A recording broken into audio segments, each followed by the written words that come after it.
impressive merit list herself, but I will just focus on a few things. I've known Agneta for a very long time, so I know what a clever and energetic and smart person she is. Agneta has been an anti-war activist, like I said, for a very long time. She is part of the Swedish Women's Left Association of today. I also saw here that you are the vice chairwoman of the Swedish Peace Council. Yes. You're a member of the International Board of IPB, International Peace Bureau in Geneva. Yeah. Certainly an old organization with traditions who got the Nobel Peace Prize in 1910, Agneta told me. You celebrated the 100 years jubilee last year. And I would also like to mention that, or did I say, you're part of the global network against weapons and nuclear power in space. Agneta, from you we will hear a few more aspects of the militarization of the Arctic region. Yeah, but first I will tell you the most horrifying message I got just a few years after the catastrophic decision in the 15th of December 2004, when the parliament decided to sell out almost a third of the country in the north. It was called Snow, Dark and Coldness, I think, the report. That the decision was about that now we can, who wants to pay, can come to our part of the country in the north and train war. That means training to kill. Training to kill with bombs, with training the interoperability. Can you pronounce this important central word? Can you say after me, interoperability? Interoperability. Yes, quite good. Because it's the most important word we have now when it comes to NATO and why they are here in our country. So, if I hadn't had a friend in Kiruna, Gun-Britt Mäkitalo, who sent me envelopes filled with cuts of Norrländska Socialdemokraten, I would never have known what really was going on. She wrote a card, I remember it so well, help us. There are many airplanes every day here in the sky, and we are so upset. But there was little protest even in Kiruna, and still is, because they sold this so clever that this is for employment. And we know the northern part of Sweden is, for let's say, almost all Sweden, but the northern part is most hit by unemployment. So it's the reason why I can see that nobody is protesting. But it started already in '94. We all know that NATO, Sweden has been secretly working in NATO during the Cold War, but we were at least officially a neutral and a non-aligned country. And it was sort of comforting. But what happened in 1994? Sweden joined the European Union. And after that, we joined Partnership for Peace. And Pentagon once claimed, I've heard from Daniel Ellsberg, the one who presented the Pentagon Papers, I met him in New York once, and he said, Pentagon considers Partnership for Peace the most successful idea they ever have come forward with. Because after the wall fell, they could bring in almost the whole Central Asia, all Eastern Europe country under the umbrella, and Sweden and Finland under Partnership for Peace. And sad to say, even the peace organizations were so upset with me. I remember specifically one time when they were in Gotland and had some maneuver, and the peace organizations were supposed to join these exercises because it was for peace. And one in the biggest peace movement called me and screamed at me, "What do you have against peace, Agneta?" And I said, "This is," and I screamed back, I'm not so polite, "This is not about peace, it's about war." Well, so it has been a hard time.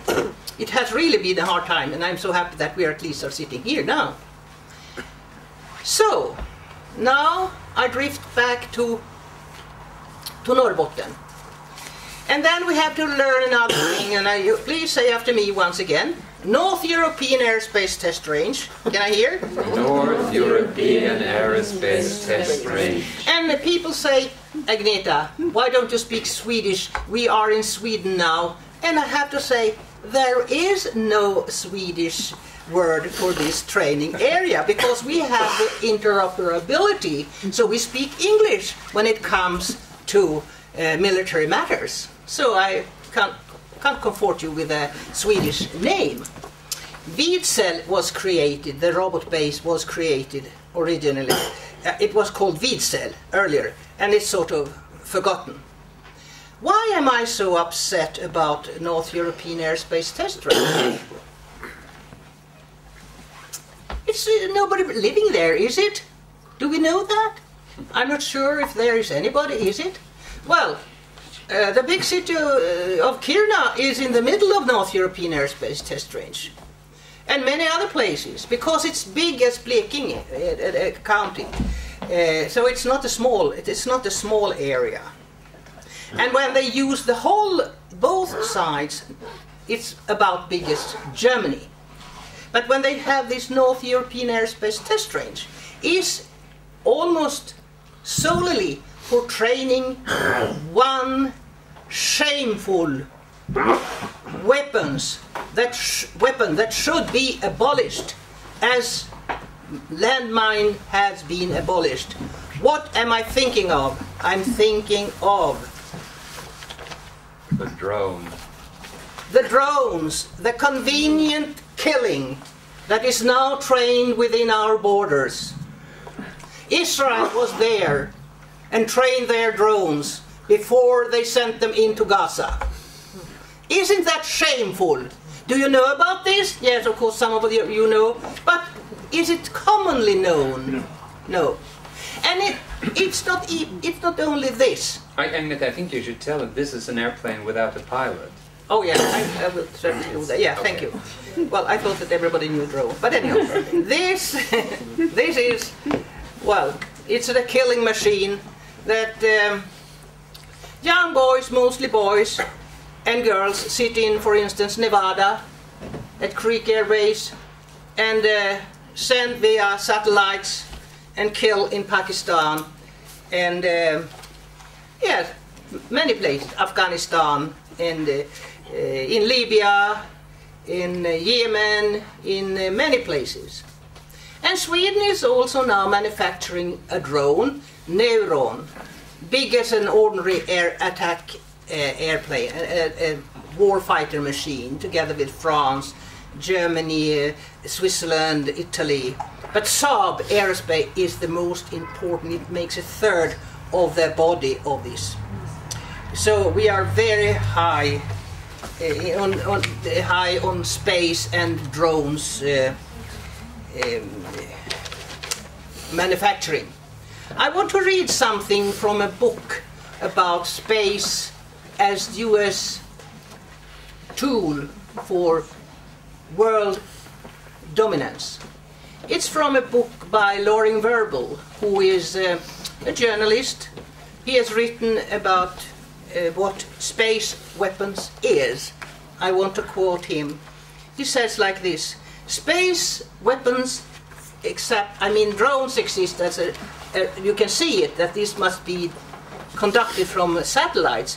But what he says now, they have been successfully deployed and used in Afghanistan and Iraq solely for the benefit of the US, the UK, and those other allies willing to accept the international unilateralism promoted by the US. And I think this unilateralism should be discussed after this meeting, because this is what we have to avoid. We have now one who thinks they can decide everything. We must discuss this, how we cope with this.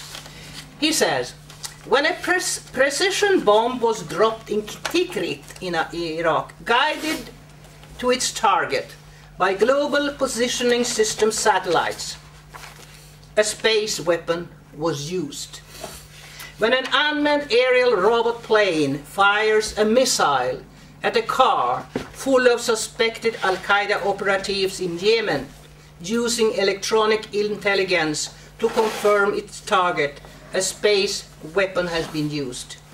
Space-based military superiority represents an international crisis of the first order.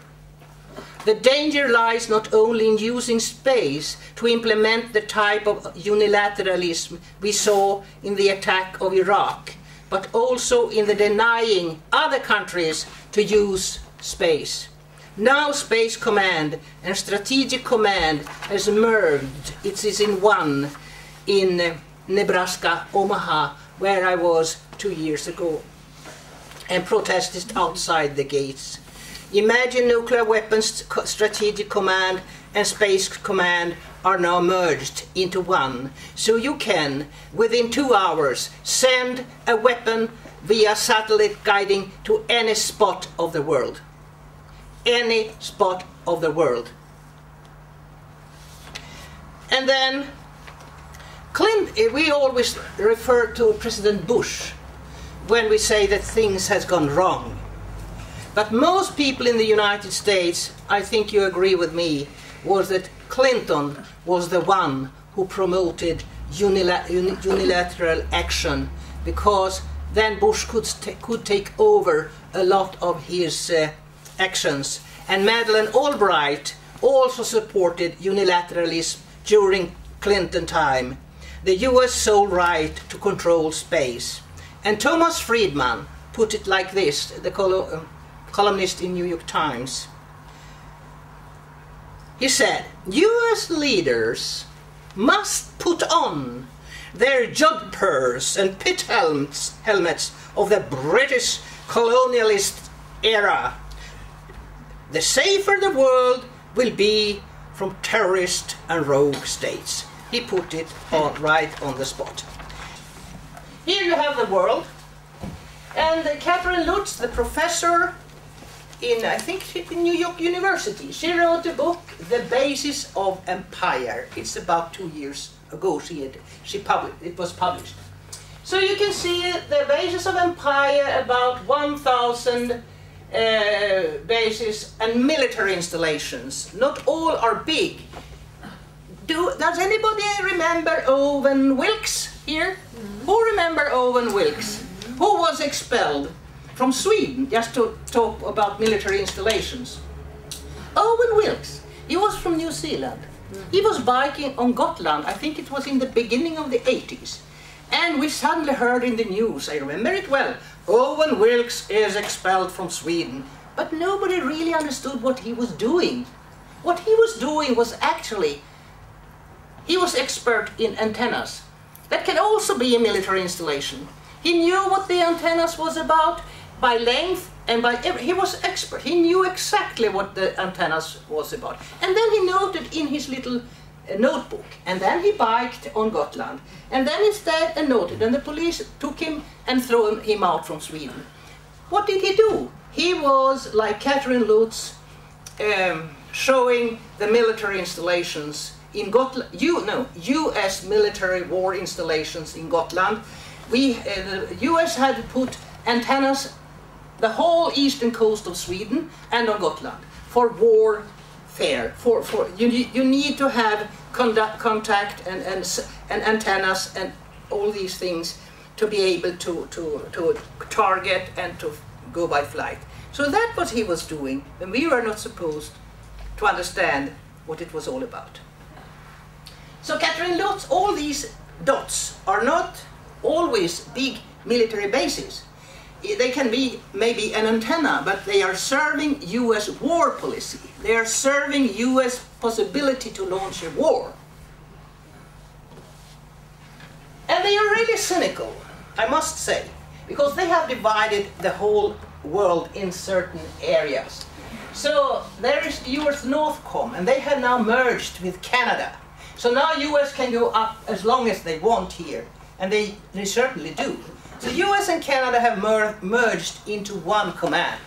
But you have also the US Strategic Command, and the Strategic Command, I told you just a few minutes ago, that it is in Omaha, in Nebraska, and it's satellites, nuclear, space command in the same place. So it's US Stratcom. And here you have US Southcom. It's a South Command to control the whole Latin America. And we all know now, or have heard, that the US is very terrified by Venezuela, Chavez taking power, Ecuador, Rafael Correa, Evo Morales in Bolivia. So the Fourth Fleet, it's not just a little rowboat, it's a lot of boats and a lot of submarines and a lot of helicopters. They are now patrolling Latin America. So it's the Southcom. And all these bases here are, but they are not in Venezuela now, but they are military installations. And Haiti had, the small Haiti has eight installations. And Colombia, they will have new bases installed. They are building them in Colombia for control. But there are, I was one success story. Is it too long now? Where am I? Is it? It's exciting. It's exciting, yes. I just tell thinking this. of it an hour and I must tell, before I forget it, I must tell the success story is that in 2009, Manta base, the base agreement was not renewed by Rafael Correa. I was in Ecuador in 2007 when we formed the global network against US bases. So Rafael Correa had promised, and he took power in 2006, and he had promised, if you vote for me, I will not renew the base agreement of Manta base, who was the biggest air and marine base in Latin America. I'm not sure where, if anybody knows, I'm not sure where it went, but it's not there anyhow. So they don't love him at all. So I won't talk more about this. I will come back. I will then talk about the globe. But you can, the arrogance, you can see that I took this from their own homepage, Pentagon. They have US European Command. It goes from here and over Russia. Yeah? Can you imagine? Wonderful. And this US AFRICOM is recently installed, but so few countries want to have them, so they have difficulties. And you can see that Libya didn't want to have a base, and they didn't want to join AFRICOM. So there is one of the reasons why Libya, well, was invaded, I think. So I will stop there, but I will continue because I have a lot to say about the globe there, about the total control of the radar bases. Thank you very much.